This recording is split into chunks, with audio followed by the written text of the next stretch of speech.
pagi. Pagi. Apa kabarnya? Tentunya masih semangat ya? Nah, baik, kita sebelum bersama-sama memulai pelajaran kita, Ibu minta tolong yang bertugas hari ini memimpin doa untuk kita. Kita memulai kegiatan belajar kita, marilah kita berdoa. Tuhan, kami mengucap syukur atas berkat yang selalu Engkau berikan ke dalam kehidupan kami hari lepas hari. Tuhan, pada saat ini kami akan memulai kegiatan belajar kami. Kiranya Tuhan berkatinya dari awal, pertengahan, hingga berakhirnya nanti. Dalam nama Tuhan Yesus Kristus kami berdoa dan mengucap syukur. Amin. Mari kita angkat pujian kita dengan judul Dalam Yesus Kita Bersaudara. Dalam Yesus kita bersaudara. Nah, terima kasih untuk Fiona yang sudah memimpin kita berdoa, kemudian membawakan satu Novita. Ya, baik, semuanya hadir. Kita melihat dulu, minggu kemarin kita belajar tentang apa? Kita belajar tentang menjadi manusia yang bertanggung jawab. Ya, menjadi manusia yang bertanggung jawab. Kita belajar dari kisah hidup, salah satunya yang dari awal kitab itu tokohnya adalah Simpson. Nah, hari ini kita akan belajar tentang mengasihi dan menghasilkan perubahan. Yaitu melalui kegiatan pembelajaran ini diharapkan anak-anak ibu bisa memahami yang pertama pengertian mengasihi. Yang kedua, nanti anak-anak ibu bisa menganalisis cinta kasih adalah kekuatan yang luar biasa. Kemudian yang ketiga, anak-anak ibu bisa menganalisis cinta kasih bisa memadamkan api permusuhan. Kemudian yang keempat, nanti apa yang kita pelajari itu bisa diterapkan. Jadi bisa diterapkan melalui ajaran Tuhan Yesus untuk mengasihi dan menghasilkan perubahan. Kemudian yang kelima, nanti anak-anak ini diharapkan bisa membuat sebuah gambar pohon dan menjelaskannya kembali bagaimana cara kita untuk menyambut cinta kasih Tuhan dengan berakar, bertumbuh, kemudian berbuah bagi Kristus. Ya, apa itu pengertian dari mengasihi? Ada yang tahu? Ketika dengar kata mengasihi, kata kasih itu yang terlintas di dalam pikiran apa? Nah? Ada yang tahu? Angkat tangannya. Ya, Fiona. Mencintai. Ada lagi yang lain? Nana. Menyayangi. Betul sekali. Ya. Kalau berdasarkan Kamus Besar Bahasa Indonesia atau KBBI, mengasihi adalah menaruh kasih kepada seseorang, yaitu mencintai, menyayangi. Di dalam Alkitab, kita juga dapat menemukan banyak sekali contoh tentang cinta kasih. Contoh tentang cinta kasih yang total. Sehingga demi cinta itu, orang yang memperlihatkannya tidak segan-segan untuk berkorban.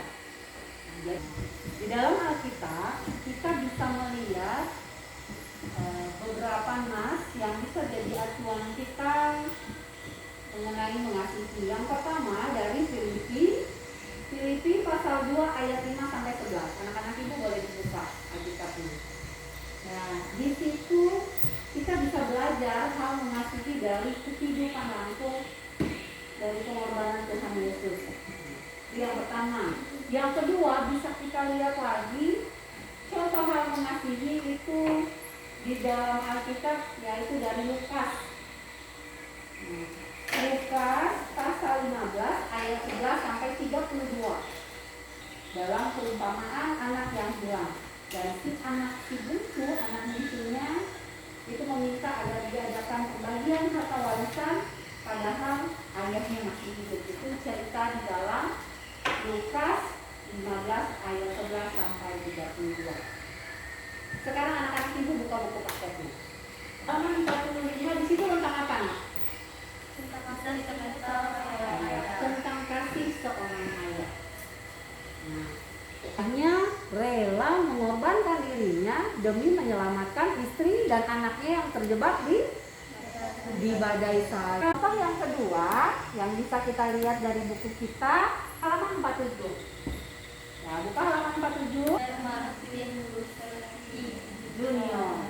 Ini adalah seorang pendeta di gereja baptis yang berkulit hitam dari Amerika Serikat.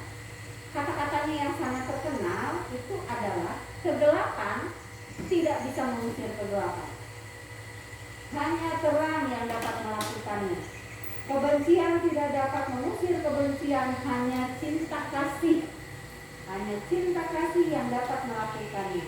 Ini adalah seorang tokoh pemimpin perjuangan hak-hak sipil masyarakat kulit hitam di Amerika Serikat.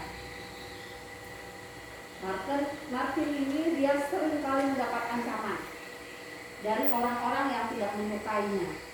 Dia berkali-kali mau dibunuh, tapi dia nggak peduli. Dia tetap memperjuangkan kasih, dia tetap memperjuangkan kedamaian. Rumahnya beberapa kali mau dibom. Namun demikian King tetap bersiteguh dalam perjuangannya tanpa menggunakan kekerasan. Akhirnya King sendiri ditembak mati oleh orang yang tidak mau mengakui bahwa orang kulit hitam pada hakikatnya sederajat dengan orang kulit putih.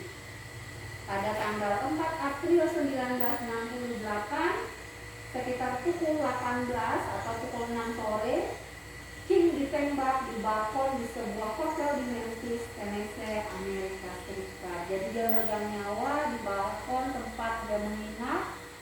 Dia ditembak oleh orang-orang yang tidak menyukainya. Kebencian tidak dapat mengusir kebencian, hanya cinta kasih yang dapat melakukannya. King adalah seorang tokoh pemimpin perjuangan hak-hak sipil masyarakat kulit hitam di Amerika Serikat. Lagi di sini, kekristenan yang sehat itu pasti ditandai dengan 3 hal. Yang pertama berakar, kedua bertumbuh, dan ketiga berbuah. Berakar berarti berakar di dalam Kristus agar dapat tumbuh dengan baik melalui kedisiplinan, menetapkan prioritas hidup, dan mengatur waktu untuk melakukan kegiatan-kegiatan yang mengarahkan hati dan pikiran kepada Kristus. Itu bisa kita bandingkan dalam Kolose pasal 2 ayat 6 sampai ke 7. Kemudian yang kedua, bertumbuh. Bertumbuh di sini yaitu bertumbuh ke arah Kristus dengan memelihara persekutuan pribadi dengan Kristus, mempelajari firman Allah untuk memiliki pengenalan yang benar tentang Allah, dan gambaran pertumbuhan yang dinyatakan dalam Efesus 4 ayat 14 sampai 15, yaitu bertumbuh dengan tidak diombang-ambingkan oleh rupa-rupa pengajaran sesat, tetapi tetap berpegang teguh kepada kebenaran di dalam kasih ke arah Kristus. Yang ketiga yaitu berbuah. Berbuah di sini yaitu berbuah bagi Kristus. Bisa kita lihat dalam Yohanes pasal 15 ayat ke-4, di situ tinggallah di dalam aku dan aku di dalam kamu. Sama seperti ranting tidak dapat berbuah dari dirinya sendiri kalau ia tidak tinggal pada pokok anggur. Demikian juga kamu tidak akan berbuah jika kamu tidak tinggal di dalam kami. Palestina dan Yahudi Israel. Kemudian yang kelompok 2 remaja dari Poso dan Ambon. Kita lihat remaja Muslim di Palestina, Yahudi dan Israel. Nanti kita mencari apa yang dilakukan kelompok remaja ini dalam cinta kasih memadamkan api permusuhan. Silakan lihat di buku paketnya.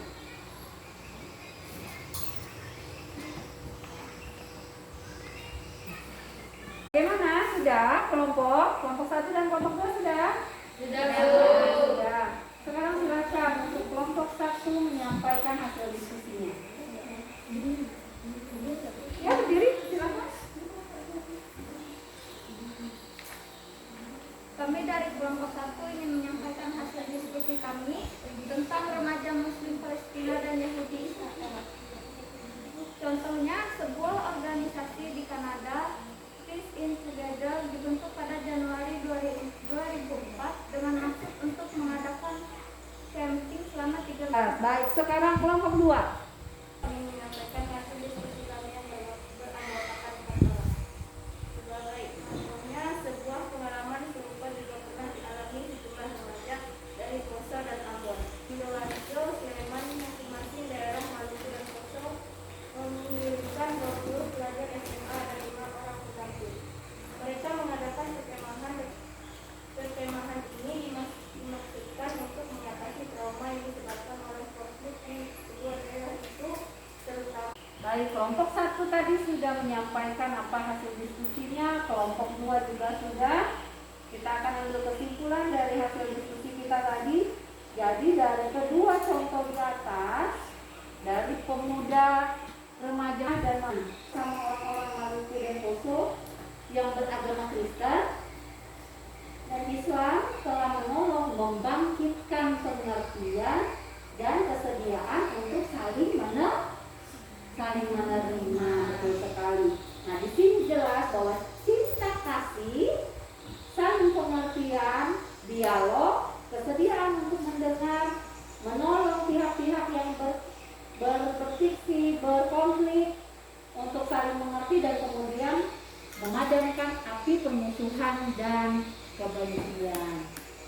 Nah, dikumpulkan pada pertemuan selanjutnya, yaitu membuat sebuah gambar pohon, kemudian menjelaskan kembali cara untuk menyambut cinta kasih Tuhan yang tadi dijelaskan sudah, yaitu dengan berakar, bertumbuh, berbuah bagi Kristus. Justru mengajarkan manusia untuk saling mencintai dan mengasihi. Sayangnya banyak orang yang tidak memahaminya. Dan karena itu seringkali lebih suka mengambil jalan pintas untuk menghasilkan perubahan, misalnya dengan melakukan kekerasan. Dalam pelajaran ini kita belajar bahwa cinta kasih, kesediaan untuk berkorban, pengampunan justru bisa memadamkan kebencian dan permusuhan. Sebagai remaja, anak-anak ibu semua perlu belajar bagaimana bisa mengembangkan cinta kasih di dalam hidup kita sehari-hari dan menunjukkannya bahkan kepada orang-orang yang memusuhi dan membenci kita. Jadi kita nggak perlu hitung berapa kali orang nyakitin kita. Yang perlu kita hitung tuh berapa kali kita sudah nyakitin orang atau kita sudah nyakitin Tuhan kita. Ada yang mau ditanyakan sejauh ini? Tidak ada. Baik, untuk pertemuan berikutnya kita akan membahas tentang Roh Kudus membaharui gereja. Ibu berharap anak-anak ibu semua bisa buka bukunya di rumah, baca, pahami. Jadi nanti ketika kita masuk minggu depan, anak-anak sudah siap dan sudah punya dasar untuk materi kita yang selanjutnya. Baik, ibu silakan anak ibu yang bersedia untuk memimpin kita dalam doa. Silakan.